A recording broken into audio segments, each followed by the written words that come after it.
I live in the outskirts of one of the largest cities in the Northeast, in a quiet section of the city with a small town feel. I go to a gym in the suburbs and was headed home after a pretty intense workout, ready to get home, pet my dog, and take a much-needed shower. Now, to get back into my section of the city from the suburbs, there is an old 4-lane bridge that leads into a few of the main streets of the neighborhood.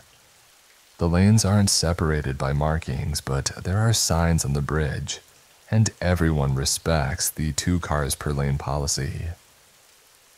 As I was driving across the bridge, I stayed in the right lane to go straight across, as the left lane is a turn lane.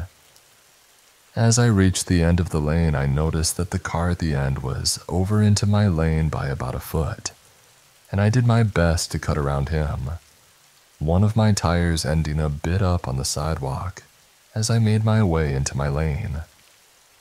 I glanced over at this guy, didn't flip him off or act aggressively, but I'm sure my face expressed my thought of, "What the heck are you doing?" The light turned green and I went straight across, and noticed that the car that had been blocking my lane, despite being in the turning lane, went straight as well. Looking at my rearview mirror, I could see an illuminated Uber light in his windshield. I continued up this semi-residential street, stopping at each stop sign on the way up, this car remaining behind me the whole way. As I was already thinking, this guy doesn't know how to drive, I kept an eye on my rear view as I approached another main street in the area. As I was waiting at the light, I noticed that this guy had turned his Uber light off, and something in me realized that something was wrong. I'm not sure what it was, but that Uber light gave me some sort of comfort that this guy was working, and his conscious act of turning it off made me uneasy. As I turned onto the main street, I made the first left turn I could, and the Uber made the turn behind me. I was now on a residential street, but as I knew the area, I drove at a conscious pace, making a couple of turns, heading toward the highway. The Uber pursued, his bumper about 1.5 feet from mine. Halfway down the residential street, there was no doubt in my mind that I was being pursued. Now, despite having a very buttoned-up office job and a soft-spoken personality, I don't necessarily think I'm a prime target for being chased. I'm a big guy. I'm between 6'5" and 6'6", a little under 220 pounds, muscular, and have a ton of tattoos. I'm sure this guy saw me as I pulled up next to him on the bridge, and from my glance at him, he looked older and much smaller than myself. While the thought of pulling over and escalating things did cross my mind, with the rate of gun crime in my city, that thought was gone as soon as it came. All I could focus on was getting to a safe place and making sure this maniac didn't find out where I lived. As I turned onto the highway, he followed again, cutting across several lanes and accelerating to catch up to me. I made the first right I was able to, then led him down a winding maze of back streets, his car inches from my bumper the entire time. I wasn't paying attention to one-ways, stop signs, or speed limits at this point. I just knew I needed to get away. All the while, the Uber followed, matching my speed and taking every sharp turn I did through the maze of streets. Realizing that I needed to get back to a more populated area in case this guy decided to shoot me or hit my car, I headed back in the direction of the main street, spotting out of the corner of my eye the parking lot of a fast food restaurant that provided a shortcut to the main road. I blasted through the parking lot, this man speeding in after me, and I felt hopeless. If this guy was willing to follow me through all of that, he couldn't stop until he caught me. I weighed my options as I turned onto the main street. The police department was about a 10-minute drive away, but there were several lights and crosswalks between myself and safety. I decided that I would head through the back streets in that direction, trying my best to lose him as I went. I didn't want to give this guy an opportunity to get out of his car at a red light and hurt me in some way. I had to head in that direction and pray that I didn't hit any red lights. As I rounded the corner out of the parking lot, my worst-case scenario was revealed. A red light with a car already stopped, opposing traffic, and a one-way street to my left with a car ready to make a turn. I know it was irresponsible, but I didn't hesitate. I merged into the oncoming lane and made a left, going the wrong way down a one-way residential street. A few beeps from other cars around me rang out, but I didn't care. I just prayed that I had made an irresponsible enough maneuver to throw this guy off and create enough confusion to get away. I looked in my rear view and didn't see headlights. I drove to the end of the block of the one-way, made a few random turns down side streets and pulled into the parking lot of an apartment complex, turning my car off. My adrenaline was winding down and I could not stop shaking. I laid my seat all the way back and called the police non-emergency line. The lady who answered the phone was entirely unhelpful and directed me to call 911. All I had was a brief description of the car and the guy, whose face I could not recall well. But the police told me they were just going to write it up as a disturbance. They told me to drive home, as some time had passed between the chase ending and their arrival. Being the ever-paranoid person that I am, I parked several blocks down from my house, changed clothes in my car, put on a hat, and walked home, on the lookout for this guy and his car the whole way. I thought I saw his car turn left down another block as I walked, but I told myself that even if it was him, he wouldn't be able to recognize me outside of my car. Now, as I am home typing this out, my large dog next to me and a drink in my hand, I feel helpless. I'm scared to drive my car in the city and run into this crazy person, scared of what he might do to me. I'm worried this guy will drive around and see my car, find out where I live, and try to come after me or my family in some way. I've never felt this vulnerable before in my entire life. I've never considered purchasing a weapon, legally, but this encounter is making me consider it. All I can do now is try to move on and hope that he doesn't get any rides in the area. So deranged Uber driver who chased me through the back streets of my city because he didn't understand traffic patterns, let's not meet.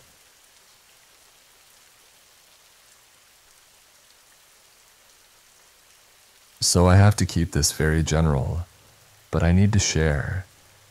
This is a long post and it's my first time posting, so please be kind. Also, keep in mind that I was 22 years old and still in grad school when all of this happened. I'm a therapist, and while I was in grad school, I began an internship that provided group and individual counseling to a halfway house. The halfway house was run by a church and its well-meaning congregation, but it was a bit of a mess.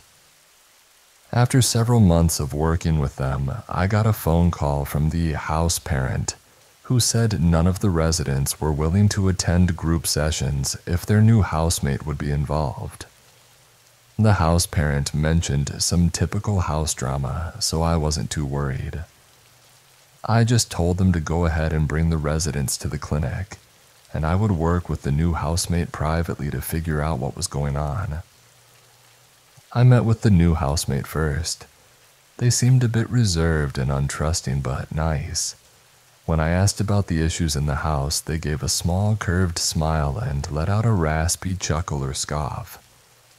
I pushed a bit further, but all they would say was that the others were scared. We ended our session agreeing to meet weekly. Next, I had the group session without the new housemate to get a sense of what was going on from the others. When I walked in, I could tell something was seriously wrong. Their faces looked terrified. Their appearances were disheveled, and they were all looking anxiously at each other. I asked what was going on, and no one answered. Instead, they asked me what I thought of the new housemate. I redirected the question back to them, and the anxious eye contact continued. I asked again and reminded them that change and growth couldn't happen without honesty. Finally, one of them started talking, and here's the story from their perspective.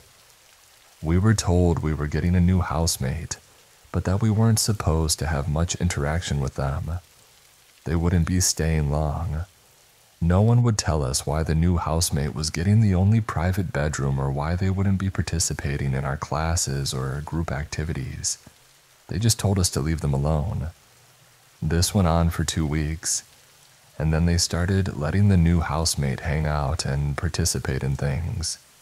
They made some strange comments that made us uncomfortable, but we just ignored them. They wouldn't sleep. Every night after they thought everyone was asleep, they would leave their room, come into ours, and check if we were actually asleep by holding their finger under our noses. Then they'd leave and walk through the backwoods. They always came back by morning. We told the house parent, but they just told us to keep quiet and not talk about it. One night after dinner, we turned on the ID channel and the new housemate was watching with us. A few minutes into the episode, they got up and walked into the woods. They usually did this late at night. A few minutes later, we heard it. Their name in the episode. We couldn't be sure, so we went to the computer and checked. They had tortured and murdered several women. There are more details to this story that I can't share. But needless to say, my new client was a convicted serial killer that tortured and murdered at least 3 women in our area. This person was being let out on a technicality that affected several of the murders they were charged with, so they got released early on the condition that they lived under supervision. This particular halfway house was being paid to hold this person until a more appropriate structure was in place.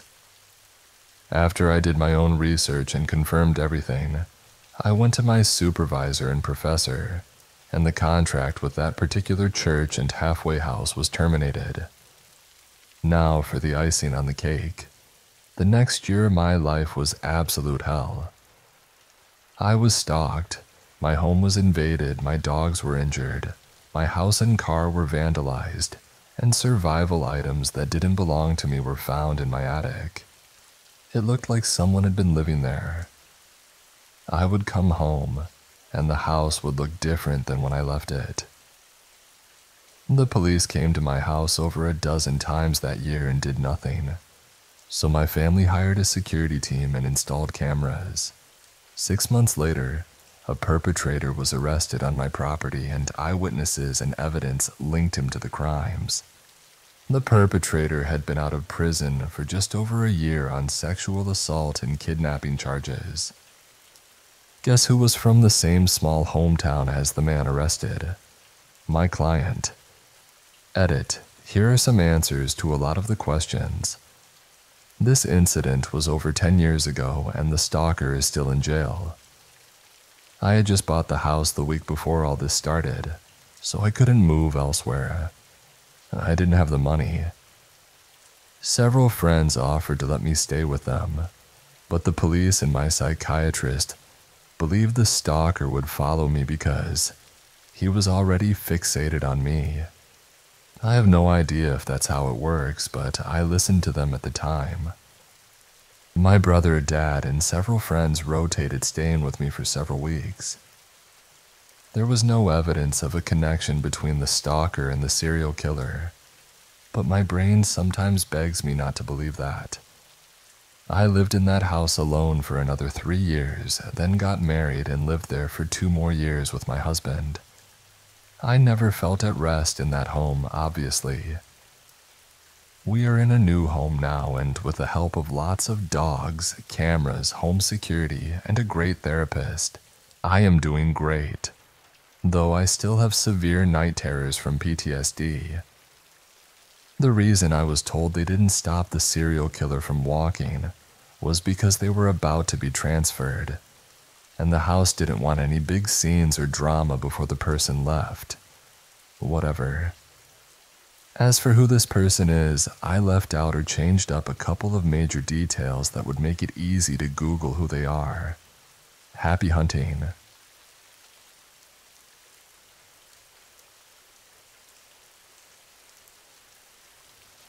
I live in a city with a public transportation system. They have been extremely short-staffed, and more often than not, you have to call to make sure your bus is even coming.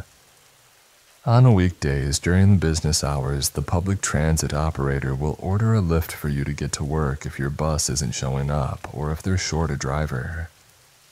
On Tuesday, I was at the bus stop after checking multiple times if my bus was coming, only to find out that it wasn't. They ordered me a lift, and this nice older gentleman was my driver. We had casual conversation, and he started asking personal questions. I'm a bartender and already super friendly, so I didn't think his questions were ill-intentioned. I told him I'm not married and that I'm pretty much a loner. I basically go to work, go home, and spend time with family. He then says, I'd marry you in a heartbeat. Again, I'm just thinking he's being funny or nice. I asked him to drop me at the downtown grocery so I could pick up some things I needed for work. When we stopped, he said he was joking and that he's married and has a son my age. He asked if I was interested in maybe meeting him. Since I have a terrible track record, I figured it wouldn't hurt meeting someone outside of my circle and comfort zone. So I gave the man my number and we parted ways. The next morning, he texted me and asked if I needed a ride to work. I told him he didn't have to do that and that I was sure my bus was running. He said it would be his pleasure and that he'd pick me up at my house at 3 o'clock. Then about an hour later, he asked if I wanted to have lunch with him before work. I told him I was busy and couldn't do that. He said, "Okay, see you at 3. He showed up at 3 and let me know he was outside. While I was finishing getting my things together, I opened the door and he was starting to walk up my stairs to my house. I told him I was ready and that we could head downtown. When I got in the back seat, he turned around and said he had a confession. He told me that from the time I took off my mask, his heart danced like a butterfly. He said he hadn't been able to stop thinking about me since the day before, and that he'd love to spend time with me. He even said he'd pay me for my time if I spent a day with him. That's when I started to feel really uncomfortable.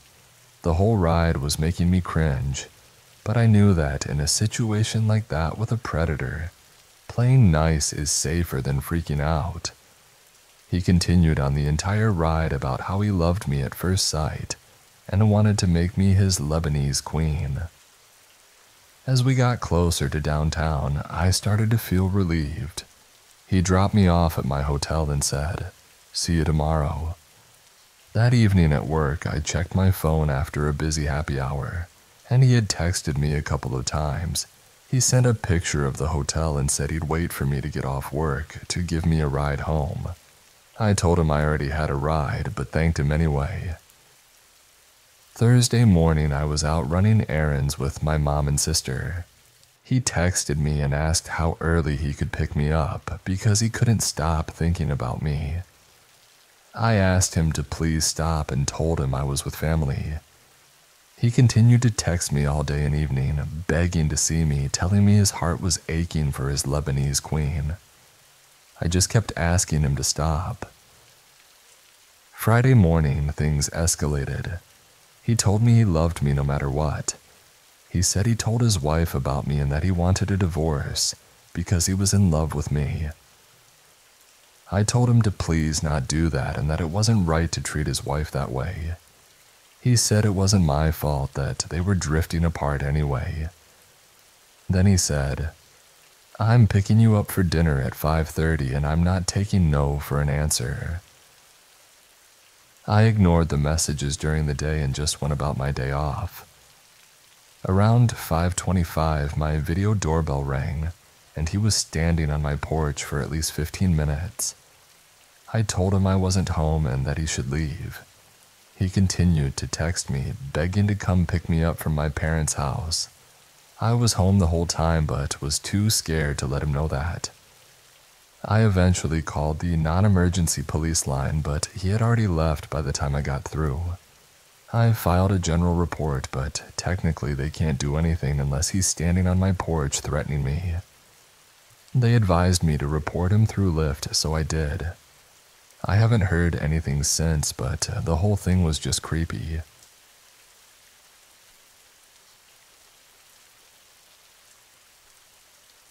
This story happened in the 1990s to my parents during their senior year of high school. Since their group of friends already had cars, their favorite thing to do was night hiking around the state's local mental hospital, mainly to its old dairy farm. This was located on the side of a mountain surrounded by agricultural fields and open grassland. Since the dairy farm was not close to the mental hospital and the nearest city was about 5 miles away, the area was extra dark and quiet at night. Before the dairy farm was closed down, patients from the mental hospital would go there for work. During this time, some patients lost their lives due to accidents. By the 1990s, the farm was abandoned and had become like a ghost town, especially with rumors of it being haunted. It made the perfect place for a frightening experience. One particular night around 2 o'clock in the morning, my dad, my mom, 4 of their female friends, and 1 male friend planned to go to the dairy farm. They took 2 cars, and when they arrived at their usual parking spot on the side of the mountain, they saw that a group of 20 people was already standing around their cars. When my parents and their friends got out of their cars, they noticed that the group of men all had shaved heads, were Caucasian, and appeared to be in their mid-20s. As my parents walked past them, both groups ignored each other and avoided making eye contact. However, my mom glanced back and saw one of the men pull back his jacket to show a pistol tucked in his pants. He also pulled back his lower lip, revealing he had KKK tattooed on his bottom lip. When they were out of hearing range, my mom whispered to my dad, "That man has a gun, and he has KKK tattooed on his lips." My dad brushed it off, thinking my mom was exaggerating, and said it was too dark to notice those details. So my parents and their friends walked through the grassland to get to the dairy farm. The hike to the farm is about half a mile from where they parked. However, as soon as they arrived at the farm, they heard gunshots coming from the direction of their cars. Fearing something had happened to their cars, they rushed back to the parking lot. When they returned, the men were already gone. They found that all of their tires were slashed and their windows were broken and smashed. My dad's particular colored blanket, which he used as a seat cover, and his stereo were stolen. Now they stood by their cars wondering what to do next. They couldn't call for help since no one had a cell phone, and they were deep in a secluded area where they couldn't flag anyone down. The nearest gas station with a payphone was 5 miles away. Both my dad and his male friend didn't want to leave the cars alone since they both drove classic cars and feared the men would come back. They decided that sending both males to run to the payphone was the best option, leaving the women with the cars. They feared the men with shaved heads were waiting down the road, expecting them to walk to the payphone. My dad and his friend ran to the gas station. As they left, my mom and her friends gathered heavy rocks to use as protective weapons and hid in the bushes and behind trees. 2 hours later, my mom noticed headlights coming down the road. 2 tow trucks rolled into the parking spot. An immense fear spread through the group until they saw that out of the tow trucks came my dad, his brothers, and the friend. They hooked up the cars to the tow trucks and left quickly.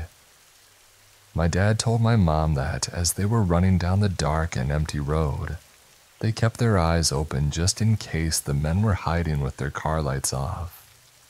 Luckily, they got to the gas station without any problems. This next part may be hard to believe, but it's 100% true. 2 weeks later, my dad managed to get his car fully repaired and drivable again. My mom and dad were driving to the local store where they parked and got out of the car. A man was walking towards them. As he got closer, my mom realized it was the same shaved-headed man who had flashed the gun at her. My mom immediately told my dad, but just like before, my dad denied it. Then, 2 weeks later, at the same store, my mom and dad were sitting in their car when my mom saw a car pull up next to them. As the man got out and stood by his car, she quickly noticed it was the same man from before. My mom told my dad, who again denied it. But my mom looked into his car and saw the very recognizable, colorful blanket my dad used as a seat cover. This was when my dad finally connected the dots and got out of the car to confront the man. However, the man, realizing what was happening, jumped back into his car and drove away. They didn't have time to get the license plate. The next week, when my dad was filling gas into his car, a car pulled up right behind him. It was the same man. My dad immediately confronted him, but the man's friends got out of the car and one of them pulled out a gun. The man with the gun told everyone to get inside the car and the group drove away. It has been almost 30 years and they have never seen those men again. To this day, my parents still wonder if all those encounters were a coincidence or something more sinister.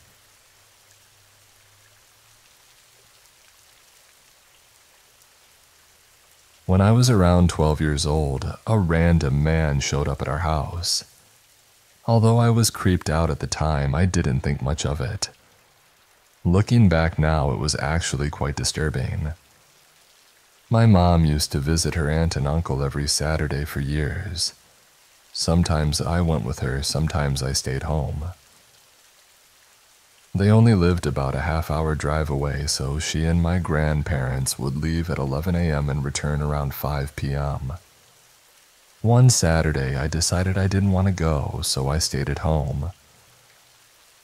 Around 3:30 p.m., I went into the kitchen to let the dog out into the garden. Before I opened the back door, I noticed through the window that the garage door was wide open.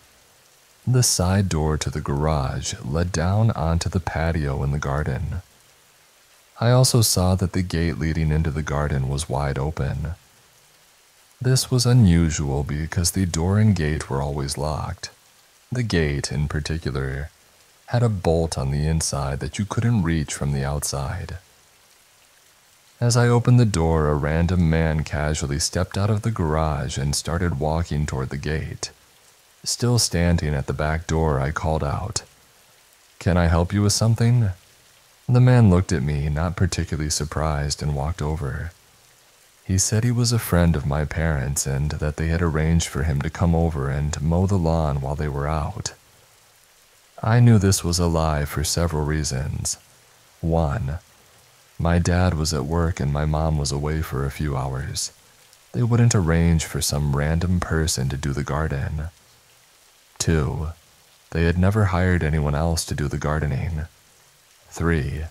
If they had, they would have told me. 4.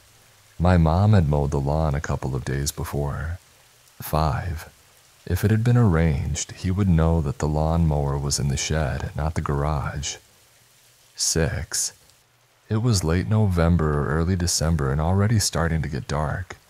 Not wanting to confront the guy who had clearly stated that my parents weren't there, I told him not to worry about the garden. I'd do it. He insisted, saying it had been arranged. I told him he would still get paid, but he said he wasn't getting paid. That made me uneasy as I assumed he was trying to scam some money.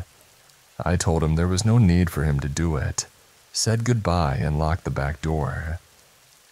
I watched him through the kitchen window as he went back into the garage, came out, wandered slowly up to the top of the garden, then back down.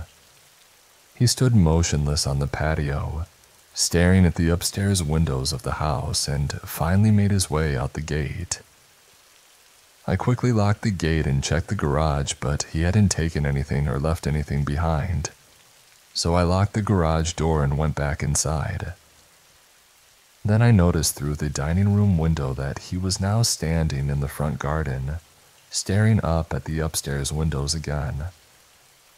I sat on the stairs, which are right in the middle of the house, and watched as his silhouette moved past various windows, stopped, stood for a while, and then moved to the next window. Eventually, he rang the front doorbell, which I ignored. I went upstairs to get a better view and watched him from various upstairs windows as he went to the back gate, then to the front garden, rang the doorbell, and repeated this pattern. After 10 minutes of this, I decided to call my mom because I was quite frightened. Just as I went to get the phone, the man climbed into a car I hadn't seen properly due to the angle and drove off very slowly. I had the feeling he was still watching the house as he left. For some reason, I didn't tell my parents about this when they came home. Looking back now, it's so creepy. At first, I thought maybe he was going to break in but didn't because I was there. Was he scouting the house to break in later? But why do that when he knew someone was home? He didn't look strong enough to break into a paper bag, let alone a house. He was a scrawny, lanky man, maybe 60 years old, and seemed really slow and weak. Plus, there were things in the garage he could have stolen but didn't. How did he know my parents weren't in? He wasn't shocked or concerned when he saw me. How did he get the gate unlocked? Why was he ringing the doorbell? Why was he trying to get into the house knowing I was there? It's unsettling to think about now.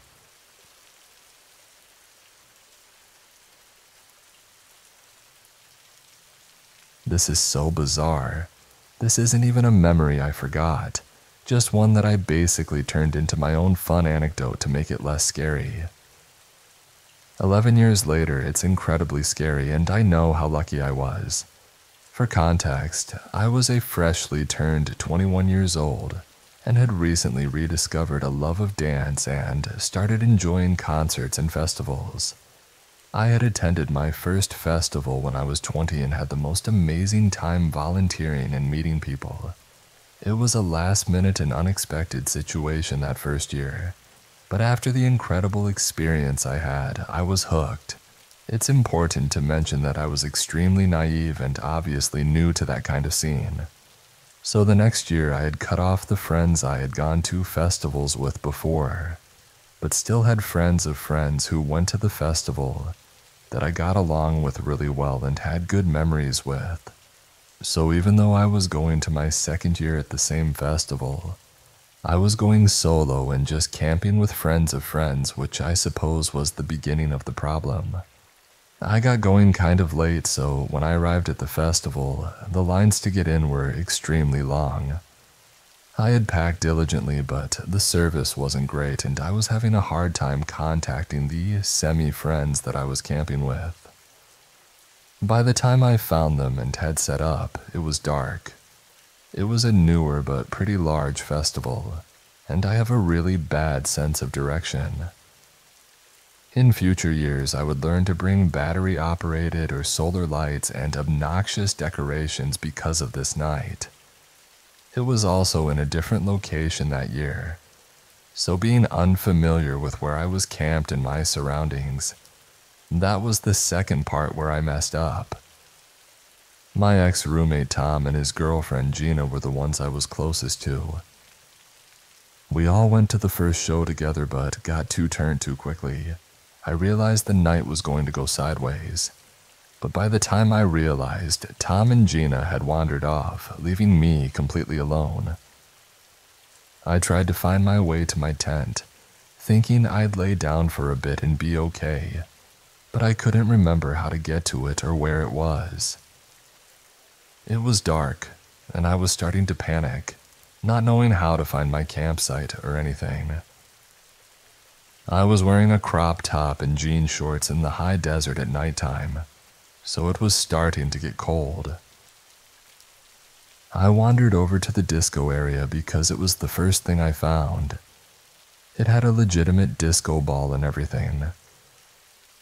I wandered around and saw a woman in the most unusual clothing, almost pioneer-like, so I went to talk to her. To this day, I genuinely don't know if this person was real. That's how messed up I was. We ended up wandering around, again not sure if this was a real person or a hallucination, trying to find my campsite when we reached the RV and car camp area. A man who looked to be in his early 30s with glow sticks asked if we wanted any, and we said yes. She went first, and as soon as the glow sticks were on her wrist, she went skipping away. I called out to her to wait, but she didn't stop. The man looked at me and said, "Are you okay? Do you think you can find your friend?" I stupidly said, "Oh, I don't really know her. I can't find my campsite, and she was helping, but oh well." He responded, "You remind me a lot of my little sister. I wouldn't want her running around lost like this. Look, my buddy and I are going to watch some shows, and I wouldn't feel right leaving you. You could stay in his RV for a few hours to sleep it off."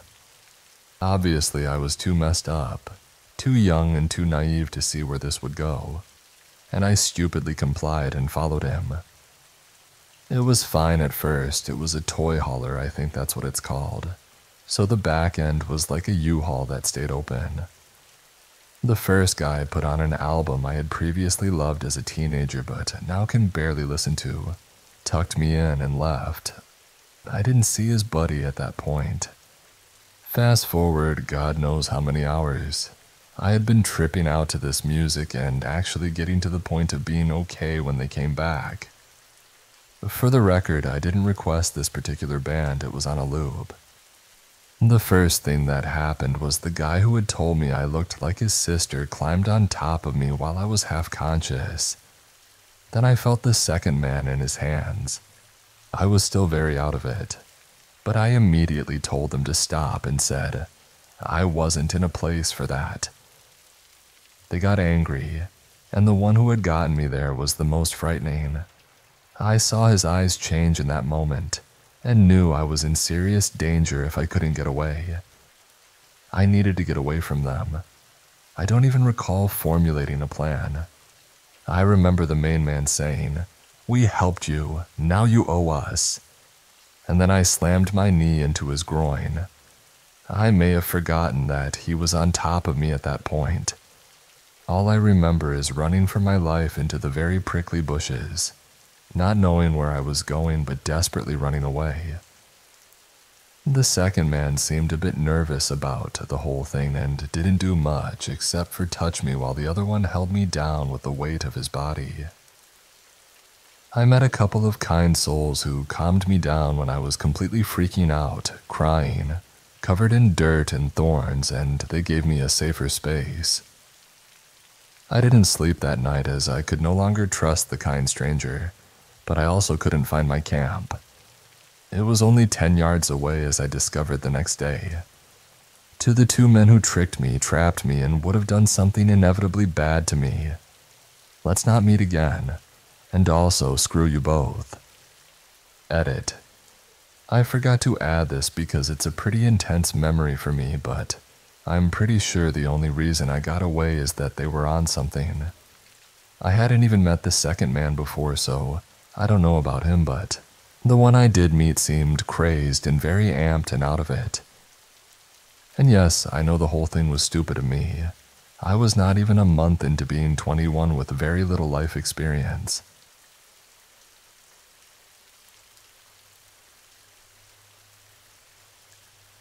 For context, note that I was only 17 when I wrote this story. There is a guy at my church who has a creepy tendency about himself. Backstory, this guy, Dave, who is 16 years old, has been involved with our Catholic Youth Organization, or CYO, for quite a few months.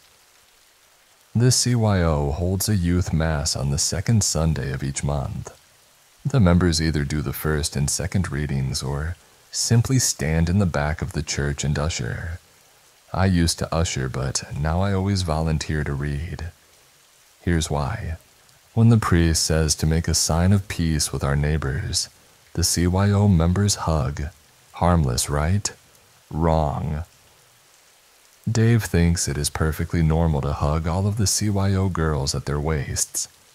It's not the kind of hug where you wrap your arms around the torso. No, it's the type where you put your hands on the waist.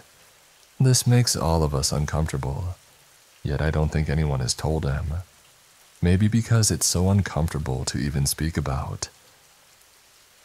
One day after a mass, Dave came up to my friend and me and wrapped his arm around me out of the blue. He nasally said, "Hey." This felt uncomfortable, but I said hi back. He then mentioned he did not know my name. I stupidly told him my name. After he took his arm off me, he continued trying to talk to me, asking questions like how old I am and when my birthday is. Things he didn't need to know as I tried to show that I was trying to leave.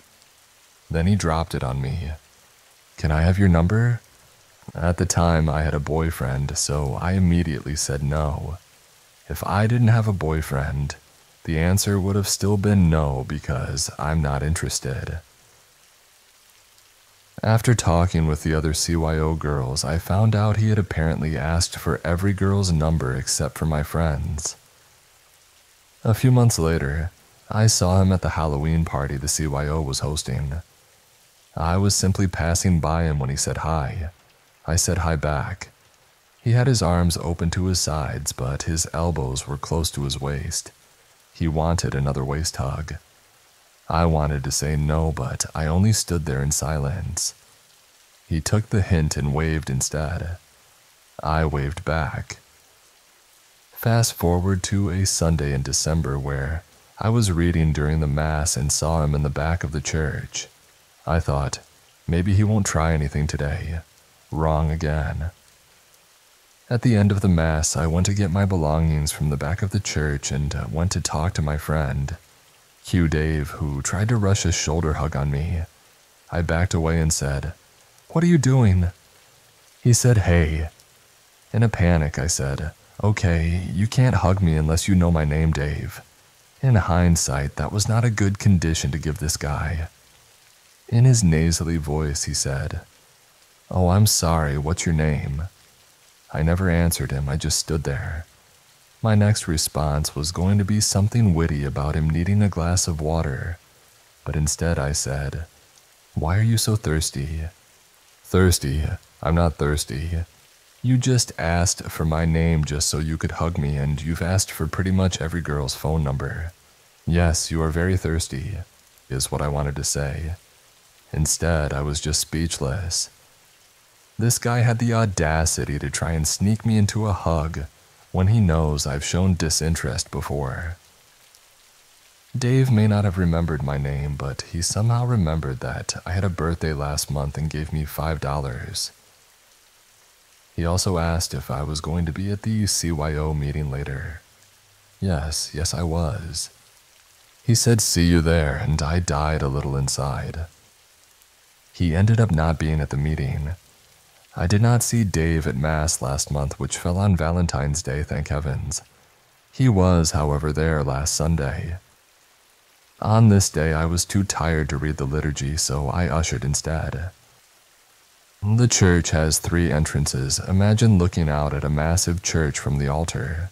Left, right, and center. He usually enters through the center. That day, he entered from the right during the homily, which was where another CYO member and I were ushering coincidentally. I blended in with the congregation by just kneeling and standing in the pews, so I could avoid making any kind of contact with him when saying the Our Father.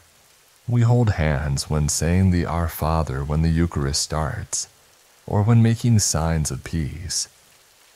After I got all of that out of the way, I went back to my ushering spot. I succeeded in not making any contact with him. Until the consecration. During the consecration, the CYO members take baskets and to collect money from the churchgoers for certain donations that are being sponsored. I moved to the back of the church where Dave was nowhere to be found. Wrong again. He walked to the center of the church from its left side from altar view, now my right, crossed my view, stood next to me and tried to shoulder hug me as he said, "Hey." I promptly backed away and loudly said, "Please don't touch or hug me." He jumped back too and apologized. I accidentally made a face showing my disgust and anger. He asked me if I was mad and I lied and said no. He said that he always forgets my name and asked for it. You don't need to know. I later learned 3 things about him. He is mentally ill. He is not a member of the CYO. He is a member of the youth ministry, so he's not even 16 like he said he was. He is actually 23. Today, my friend, her cousin, and I were selling tickets for the Good Friday fish fry the church is holding. I wasn't even worried about seeing this guy today. But I did. I was sitting at the table handling the money, while my friend and her cousin were standing up handing out flyers. Dave appeared from nowhere, hugged my friend, and came over to me. "I still can't hug you." "No, you can't." He laughed. "Why can't you tell me your name? Can't I just be nameless?" He laughed again. He decided to move over to my friend's cousin, who I guess is not even 13 yet. "What's your name?" I'm thinking, he can't be serious. The girl just stood there, obviously creeped out. My friend was just as uneasy as her cousin. He had another question for her. "Do you have a boyfriend?" That is where I drew the line. "Dave, get away from her now." So he did. He came back to me. Against my better judgment, I asked him how old he is. Instead of telling me 16 like a few months ago, he told me he is 15. Once again, against my better judgment, I said, "No, you're like 20. He started getting mad at me for accusing him of lying about his age, so I dropped it. I finally told the CYO leader about the things he's been doing for the past few months. Apparently, no one told her about all of the creepy hugging, asking for every girl's number, and asking if the girls had a boyfriend. A lot of them knew he was mentally ill and thought the best thing to do was to ignore him. She said she's going to pull him to the side because that's not okay. I honestly don't remember if she said anything else, but I knew I couldn't stick around any longer and left.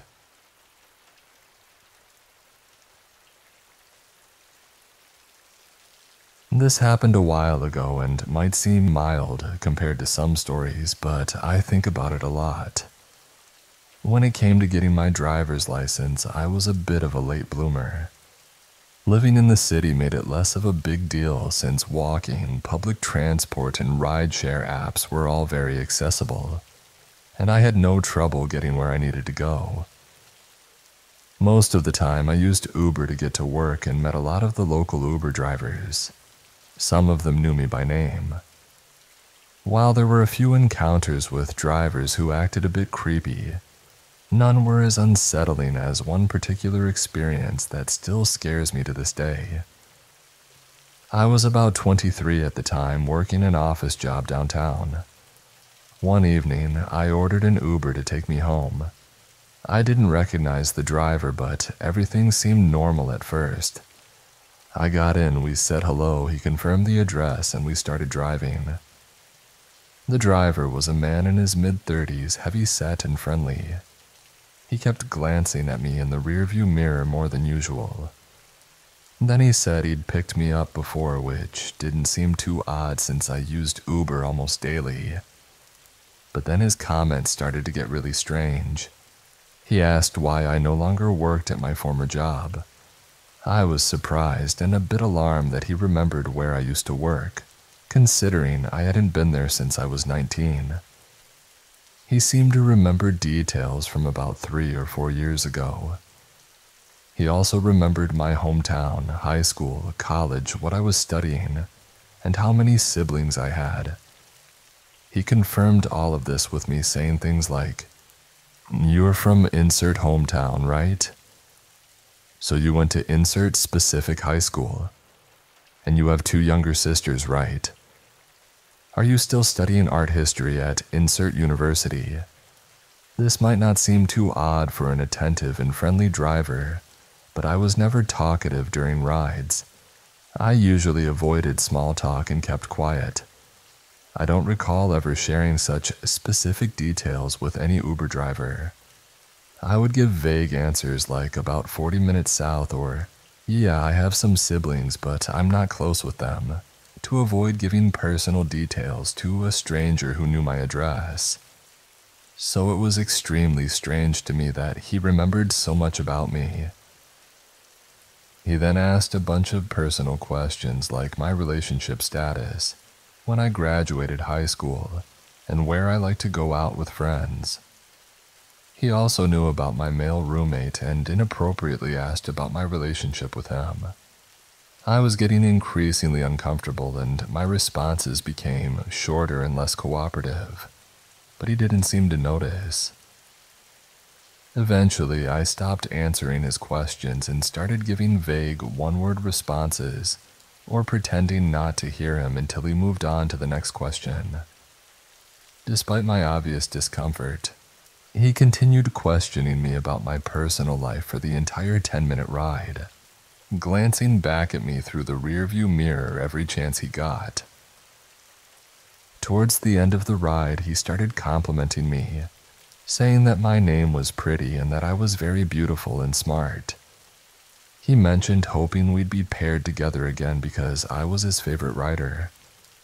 As we approached my apartment, he asked which door was mine so that I wouldn't get wet. It wasn't raining. I told him my landlord's door, but he pulled up to my door anyway. Before I got out, he turned around, smiled, and said, "This is the longest ride we've taken together," then added that he hoped to see me soon and wished me a good night. I got out, walked around the side of the building, and waited for him to leave before immediately reporting him. Thankfully, this was back when Uber had a real human customer service, and they responded by saying they would block him from matching with me in the future and investigate whether he could continue using the app. I took the bus for the next few weeks and never saw him again. I also never had another Uber ride like that. It still creeps me out how he knew so much about me. I am so glad I have moved since this happened.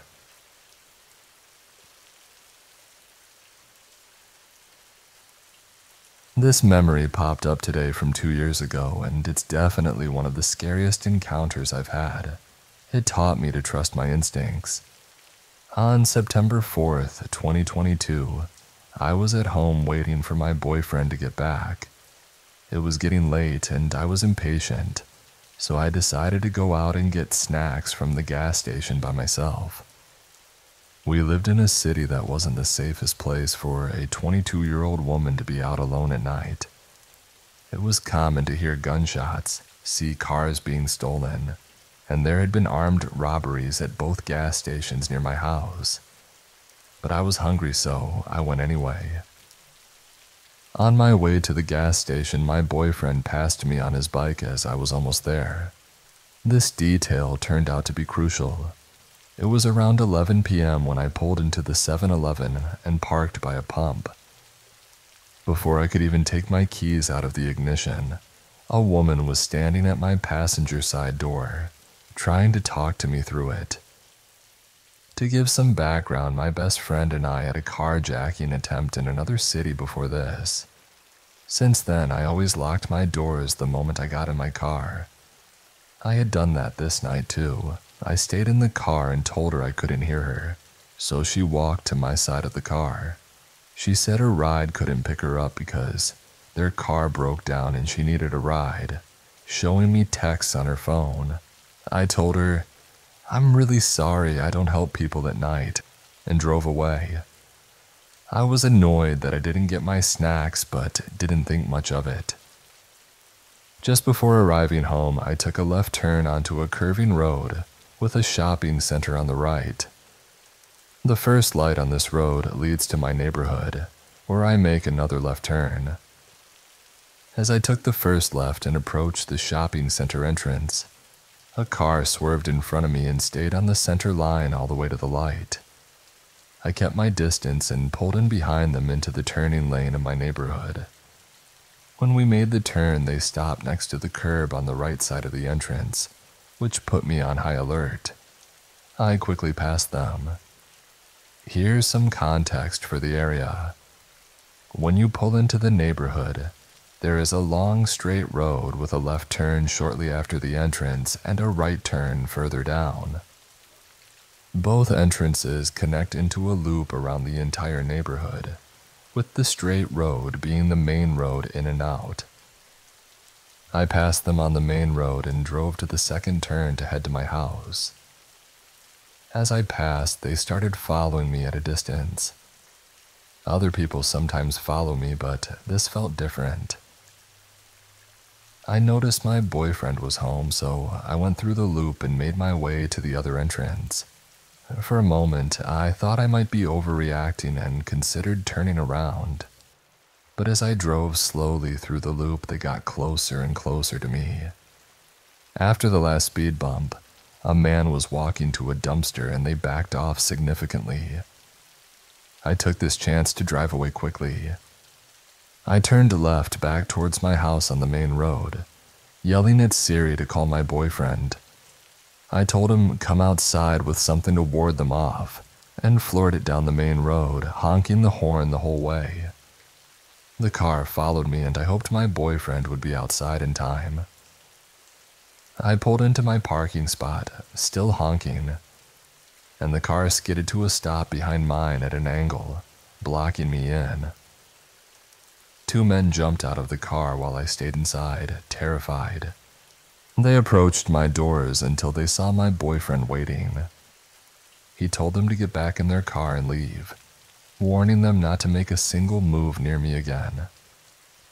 The men tried to argue, claiming I had followed them and some other nonsense that I couldn't make out over my panic and adrenaline.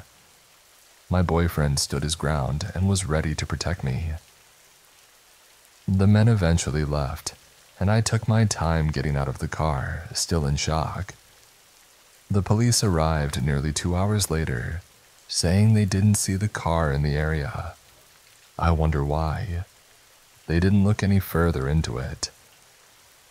After this, my boyfriend stayed with me every night and would meet me at the entrance of the neighborhood after work to ride me home for a while. I often think about what might have happened if I had turned around or not paid attention. Would they have followed me to the police station if my boyfriend wasn't home? Was that woman part of it? The whole situation makes me nauseous. It's scary to think about how it could have ended if I had let that woman in my car or didn't have someone to scare them off. To the woman who approached my car and possibly set me up, get wrecked. To the men who followed me home and intended who knows what. Let's definitely never meet again.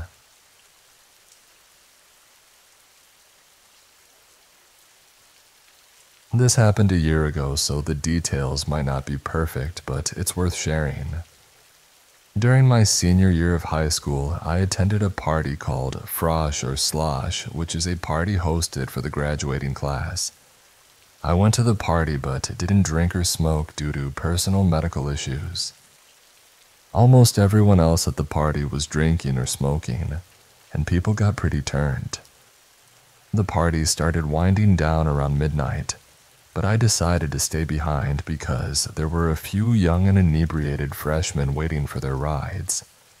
By 1 a.m., only a few kids were left, and I made sure they had rides before leaving.